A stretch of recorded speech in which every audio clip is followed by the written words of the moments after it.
final speaker this evening, last but not least, we have Mariana Diniz. So Mariana is a first-year PhD student in UL with SSPC. She graduated as a chemical engineer in Brazil and is currently researching nucleation kinetics of complex pharmaceutical ingredients. So Mariana is going to give her talk now on trust in vaccines. So I'll hand over to you, Mariana, when you're ready. My name is Mariana Diniz. I am a first-year PhD student at University of Limerick with SSPC, and I'm going to talk about trust in vaccines. As I am a first-year PhD student, I don't have enough data yet in my research to talk here. So I agreed with Martin, so I'm going to talk about vaccines, but it's not my field, so I'm just did a bit of research to talk here today. So that's it. So yes, I am from Brazil, the state of Minas Gerais. Everybody asks me when I say that I'm from Brazil, that if I'm from São Paulo, Rio de Janeiro, or Brasilia, so I among them. And a curious thing about it is Minas Gerais is a great state with great people, but we don't have ocean. So we always say that as Minas doesn't have ocean, then we go to pubs. So here I am, living in Limerick, away from the ocean, and Pint of science, away from the pubs. So the history of the vaccines starts with Edward Jenner.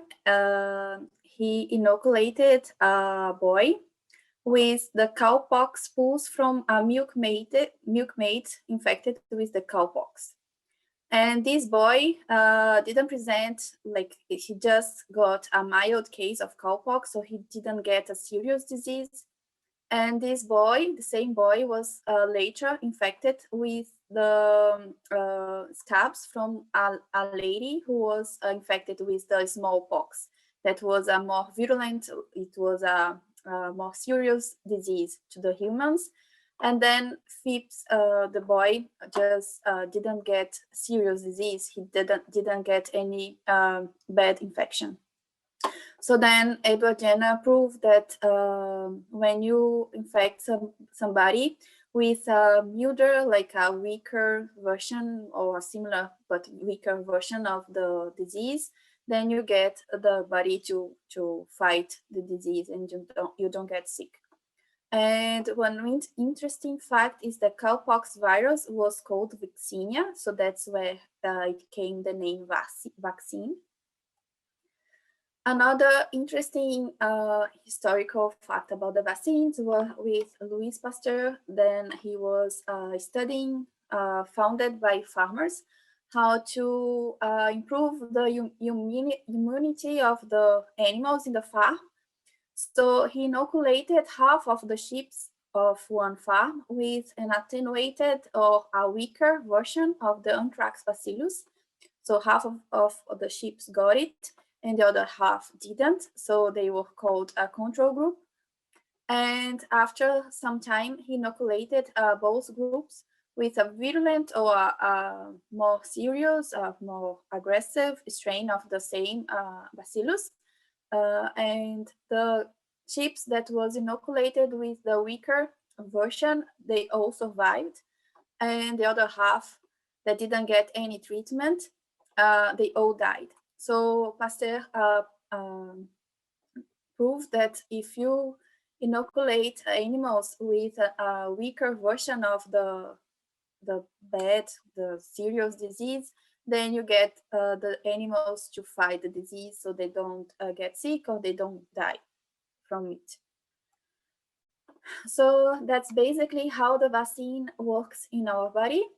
So we have the army that would be the pathogen, the disease itself. It could be a virus, a bacteria, or a fungus or something like that.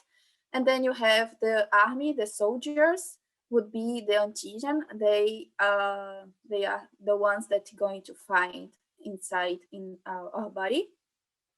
And then we have our army, that is our immune system. And then we have our soldiers, the good soldiers, that is the antibody. The thing is that each antibody works specifically to eat a bad soldier, each disease.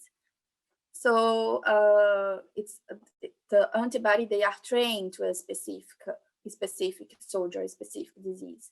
And when we get in a new war, so then we would have to learn how to fight the enemies, and that's how the vaccine works. So we introduce some of the bad guys weakened between us, so then we train our soldiers so they can fight it faster and easier when we are infected. So when we go to the war, we are prepared, we know how to fight the enemy.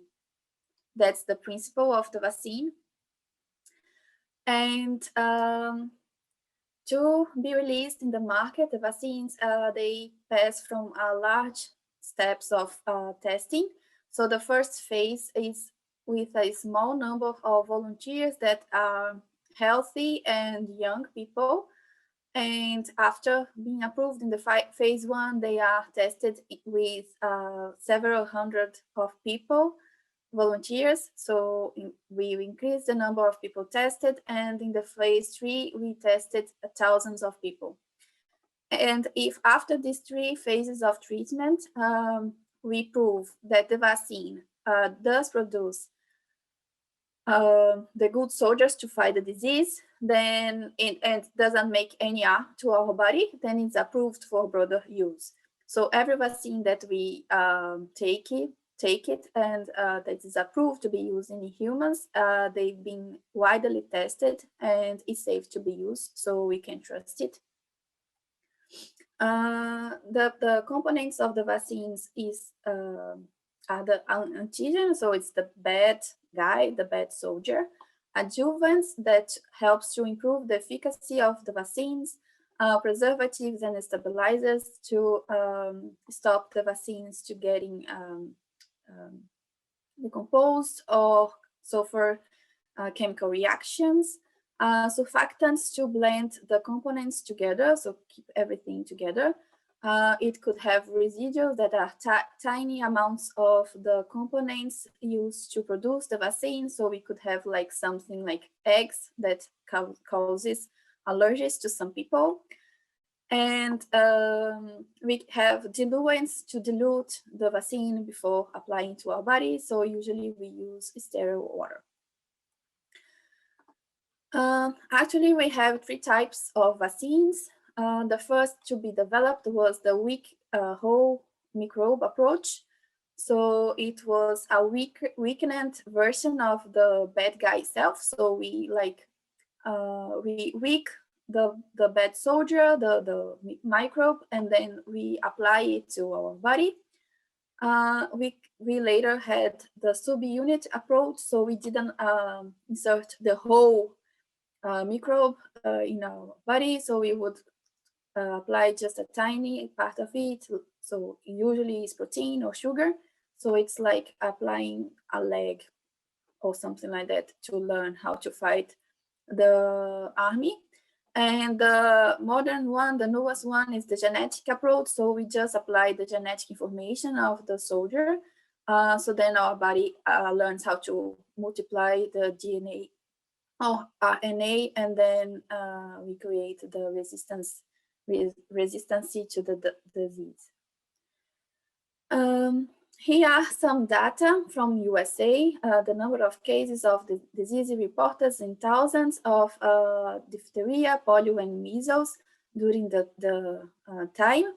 And we can see that after a system of mass vaccination of the population in all of the diseases reported here, we have a drastically reduction in the number of people that got sick or that got infected. But unfortunately, we can see in the insert that the number of people that was infected with measles since 2010 increased because people stopped trusting the vaccines, or they believed that the disease was controlled, so they were just stopping to take the vaccines.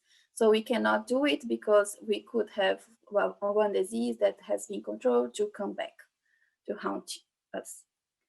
And the herd immunity is a concept that is being talked a lot nowadays. So some people has the weak immunity system, they can't take the vaccines. And then we have a large number of people vaccinated here in blue. Then the disease tries to break the resistance here, and they